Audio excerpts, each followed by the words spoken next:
Hola, muy buenos días. Estoy aquí en este miércoles con una persona muy especial. Su nombre es Tina Zhang Tina Zhang.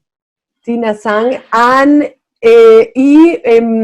bueno, está en Shangai en este momento y nos conocimos, luego os cuento un poquitín de cómo nos conocimos, pero bueno, simplemente que sepáis que la he pedido que nos cuente cómo ha sido él estar ya, ella lleva 2 meses ya en casa, su marido ya ha salido a trabajar, los niños todavía no saben si irán al cole o cuándo van a ir al cole o no. Y quería que nos hablara un poco de su experiencia, porque nosotros estamos empezando, llevamos ya 2 semanas, estamos empezando nuestro periodo de estar en casa. Y ella, el otro día oí a una persona de su país que decía que, dice, nosotros en China estamos ya al otro lado del túnel, ya vemos la luz. Y me pareció muy interesante porque nosotros es como que hemos entrado y habrá periodos donde no vemos absolutamente nada, y tener a alguien que ya ve la luz al otro lado, pues puede ser muy inspirador o por lo menos una forma de acompañarnos. Así que voy a decir ya, o voy a introducir a Tina. Y hello Tina, thank you so much for being here with us. And I was telling the people that are watching the video that you are at the other side of the tunnel. Actually, one of your colleagues from China, I heard him the other day saying is, we are already seeing the light at the other side of the tunnel. And I thought, how beautiful put, and how useful would it be for the people that we are entering the tunnel, or we are now in the tunnel, that we can hear people on the other side. Because you know how sometimes in this situation or in any other situations, when you are in the middle of the tunnel, you don't see anything. And the problem with not seeing anything is that you start believing that there's nothing. But there's always something. We need to keep moving until we see the other end. So thank you so much for saying yes to have this conversation with me. Tina and I met for the first time in January this year. We went to California to participate in an audition to become leaders of one of the best leadership courses in the world, the CTI, yes. The one that CTI does. And we both were chosen to be leaders. So after that, exactly, yay.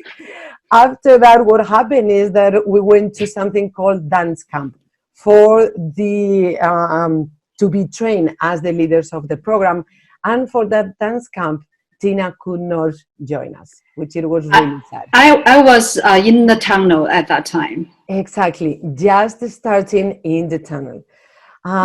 So that's how we met. That's how Tina and I are now part of our lives. And as soon as I asked her, can you share with us what has been your experience? What can you tell us? She said, yes, let's do it. That's something amazing that you are doing for your people, and I want to be part of that. So thank you for your generosity, Tina. Thank you very much for inviting me. It's my pleasure.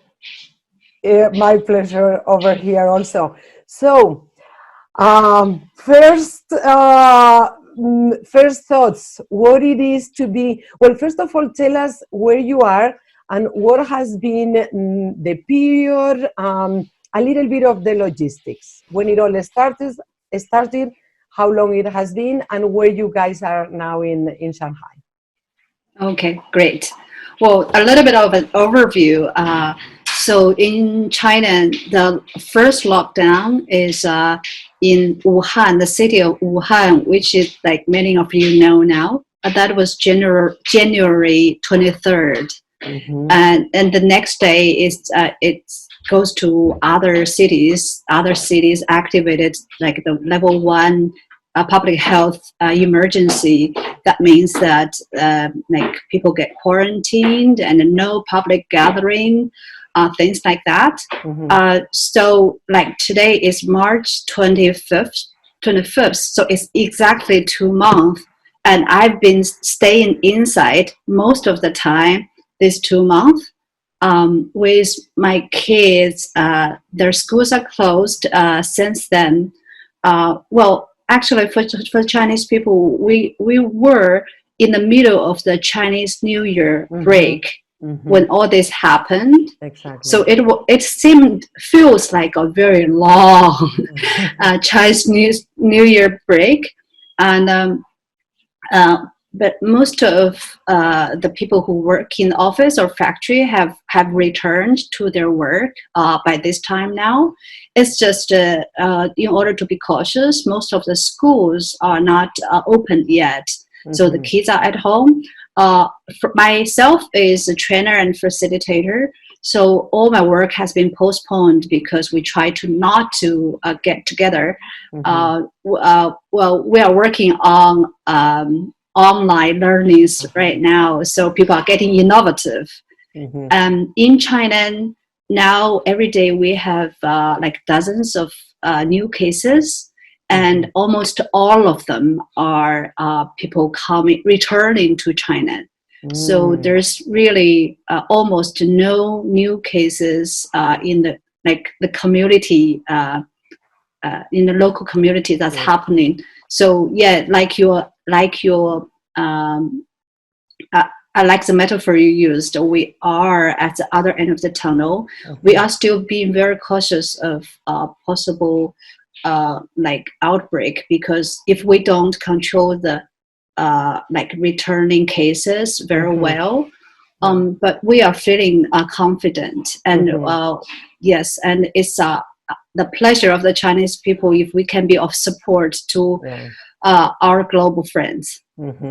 Well, so it works. If we stay at home, it works. If we are cautious, it works. So it's because it's one of the measures that the other countries, Spanish included in them, are asking people stay at home in order to reduce the number of cases. And it seems that if we do that, and we reduce to the maximum possible the interaction between people that we don't, in the streets, or then it actually works, right? Yes, it works. In the case of China, I believe this is really what the critical factor of our seeing the light. Why we are seeing the light today.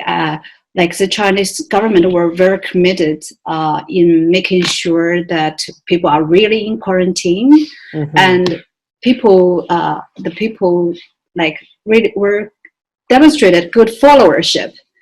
We cooperated, so we stay at home.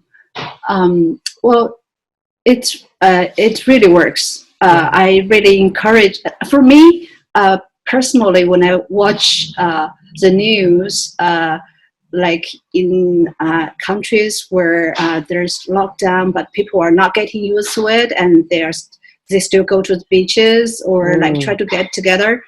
Honestly, I feel concerned, though I understand that's the lifestyle. But I really hope that we kind of change our lifestyle for some time, and there's benefit to it. I would like to talk about that too. Perfect. Yeah, go for the benefits of actually changing our lifestyle, because yes, we are telling to do something. This is something that I'm saying to some of my clients, that is living this time not as I have to do something, I feel obliged, or because someone is forcing it onto me, but doing it from freedom, from responsibility, from being a part of the solution, of doing my part, because we all need to do our part. Is how it goes, yeah. And yes, totally. The benefits of changing our lifestyle. Tell us about that. Yeah, well, before I go there, I actually want to share a little bit of something that also makes so much sense for us to stay inside. Like in China, like in many other places right now, like at first, the biggest challenge is the hospitals just simply cannot treat so many people. So like in China, we had to send, I think, in total, more than 40,000 doctors and nurses from other provinces to Hubei, where Wuhan is the capital city of, so this province, to support them. Wow. There's, we built new hospitals and from the ground, or like we got these hotels or stadiums to become module hospitals. And like a lot of these doctors and nurses, they also volunteered. And many of them are also very young. And people are risking their lives to save lives. I see that happening in Spain, Italy too, like the retired doctors and nurses, they are risking their lives to volunteer, to go to the front. And I think when that happens, like we, it's really the last thing that we do our share to stay at home. Exactly. It's like if someone else is actually doing the risking their lives, is the least I can do is stay at home. Yes, totally. Now with that, I let me go to the benefit of staying at home. Perfect, thank you. Now I've been at home for 2 months, and also like my kids, so they were doing online study. Like the schools just gradually figured out like how to organize study. And now I look back, I really appreciate that the opportunity that I get to support my kids in their study, and in that interaction, I never have known better what they are doing, what they are learning, and I really built a much stronger connection with my kids in the process of exploring with them, reading with them, and doing projects with them. With my older kid, my boy is 11, so I'm less involved in his study, but the opportunity to like talk about the situation, it also gives us a lot of opportunity to bond together. Yes, so the relationship, deepening the relationship with your kids, because there's more interaction and even talking about what is going on. How old are your kids? Oh, my son is 11. He is in junior high school. My girl is 7.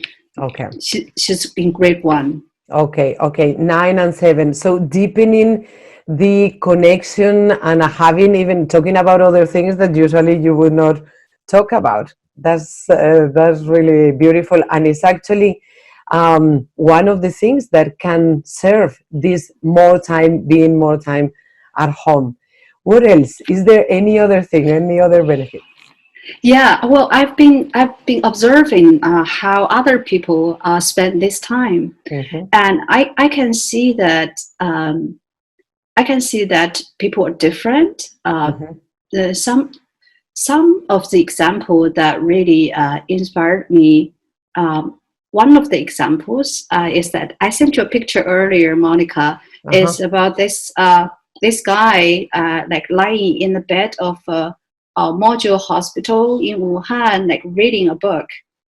That picture became famous in China in those very difficult days, because this guy was so calm and centered and just enjoying his book. It's actually a book about politics. It's a deep book.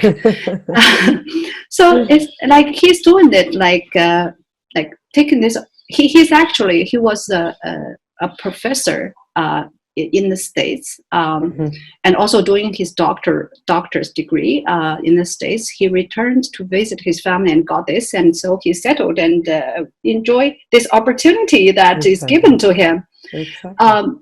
And whereas I can see that there's some people in the same hospital, I can almost feel the anxiety or the frustration and in them. So for me, it's really, we have choice. Yeah, exactly. It's very, very easy to get into the emotions. There are a lot of emotions in the society right now. The frustration and anxiety. Also, there's like people blame, like there's a lot of blame and anger in the system. I've been through that too, and sometimes I cannot control and start to like blame. But like now I look back, I think we all have choice. Even though it's difficult to resist the temptation to blame other people. But now I look back, I wish that I had stayed more centered. I could have been more understanding to people doing stupid things, or people cannot respond at like the first time. I wish I could have been more understanding and compassionate, because if I blame, it only makes things worse. It didn't help. I can tell you that. For sure, yeah. It's very important. We are a choice, and emotions actually they build on each other. So if you start a little bit, just a small criticism or blame, then it becomes bigger criticism. Then it's more people to blame. Then I feel even worse, because now the people that are supposed to help me, I'm the ones I criticize them. So now I don't trust them. Now I have more fear. Now I spread that fear around my calls, around my WhatsApp messages, and now it's all my family is in fear. All my friends are in fear, spreading fear. And yes, we are at the choice.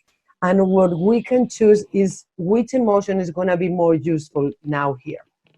Even if we have the virus, or if not, what emotional state is going to be more useful now?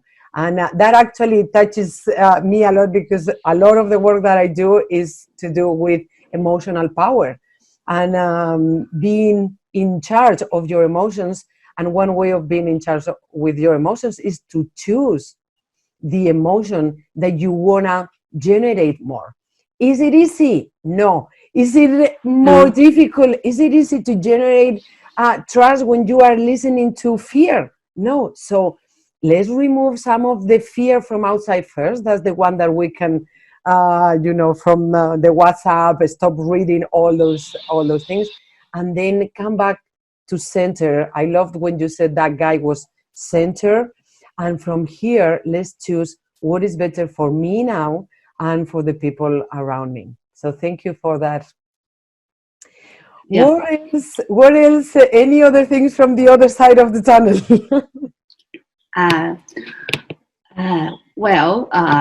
Like give yourself a break from the like getting too much information from the media. Or taking in too much emotions, or like unnecessary emotions. Because myself, I felt that there has been quite some time. If I look back, I got addicted to social media. I was like checking quite constantly. It's like kind of like, I think I was unconsciously like fulfilling my anxiety. Yeah, exactly. And now I hope that I hope that I didn't spend that much time. I know it's difficult but that time spent was not helpful. Yeah. I wish I could have spent those time either reading or playing with the kid, or helping my mother cook. So that would be like a suggestion, like to intentionally block yourself from reading too much on the media when you feel it's impacting you. Yeah, exactly.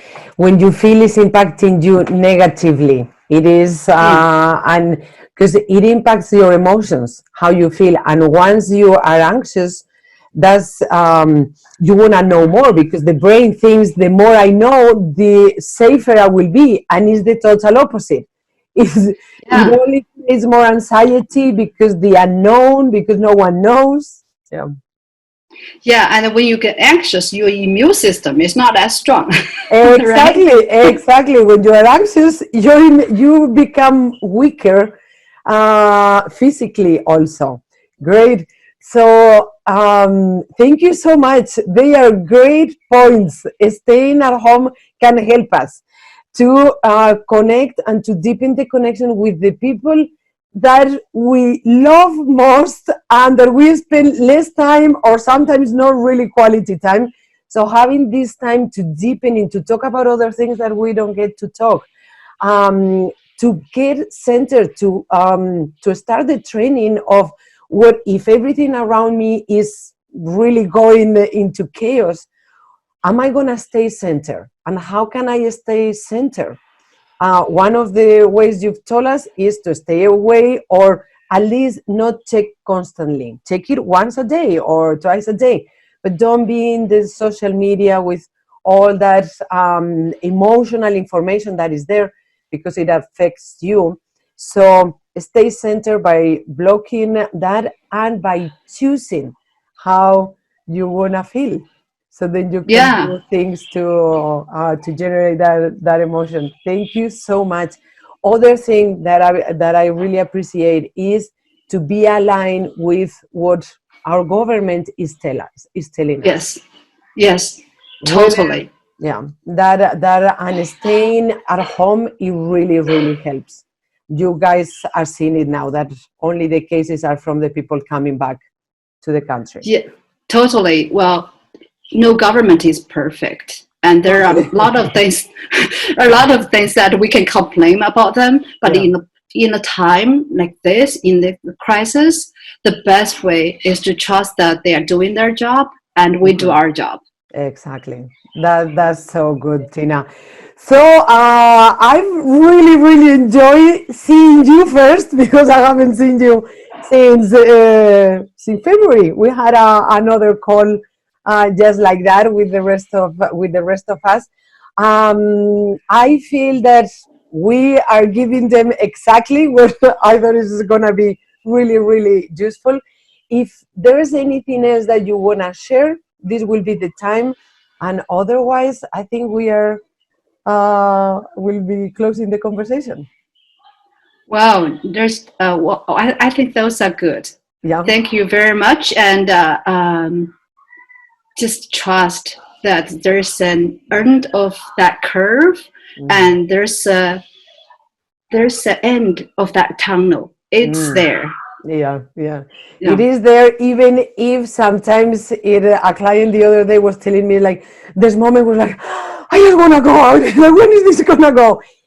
Even in those times, remember, there is an ending to this. And thank you so much for leading the way, for giving us tools, and mainly the example, is I wish I had more time reading. I wish now, and for you that are watching this video, this is the time for you to do it. So you don't have to look back and say, I wish I had done this. You can do it now. So Tina, thank you so much. I will just say a few words in Spanish now, and then I'll switch off the recording. Bueno, pues esto ha sido todo. La verdad es que ha sido un verdadero placer estar con esta líder, amiga, que la considero ya en vivo. Y lo decía en inglés y lo voy a volver a decir en español. Ella nos decía, ahora mirando, reflexionando para atrás, me hubiese gustado no pasar tanto tiempo haciendo esto, hubiese preferido, o ahora que lo sé, hubiese preferido hacer más de lo otro. Os ha dado las herramientas, hemos hablado de lo que puedes empezar a hacer ya y no esperar a decir, ojalá hubiese hecho algo diferente. Ha sido un verdadero placer, espero que de verdad esto te sirva y si tienes alguna necesidad, alguna pregunta, por favor, házmela saber a este email.